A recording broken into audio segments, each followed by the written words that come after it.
Welcome to new blog. Kesar auto parts અને Shiv auto પાર્ટ્સમાં તમારું સ્વાગત છે. અમારા ત્યાં નવો સ્ટોક આવ્યો છે સીટ કવરમાં. સીટ કવરમાં હેવી ક્વોલિટી અને જોરદાર મટીરિયલમાં આવેલો છે.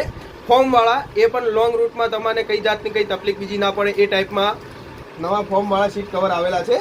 જો બકુબા કેસર ઓટો પાર્ટ્સ અને ભાવેશભાઈ શિવ ઓટો પાર્ટ્સના ઓનર અમારા ત્યાં ફોર્મવાળા આવેલા છે. જોઈ લો તમે ખાલી. ભાવેશભાઈ બતાવે છે અને બકુબા બતાવે છે. આ એક્ટિવાનું છે, હેવી ફૂલ મટીરિયલ ફોર્મ વાળું પણ સરળતા રહેશે. હા, અને HF ડિલક્સ, સ્પ્લેન્ડર, એક્ટિવા એ ટાઈપમાં પણ છે. સારી સારી ક્વોલિટીમાં આવેલા છે. ફૂલ્લી સ્ટોક આવેલો છે. દરેક પ્રકારની એસેસરી, સ્પેર પાર્ટ, બાઇકોને લગતી આઇટમો દરેક વસ્તુ મળે છે અહીંયા આગળ. Shiv auto parts, Kesar auto parts, Dantiwada Panthawada highway ઉપર. જો જરૂરથી મુલાકાત લેવી.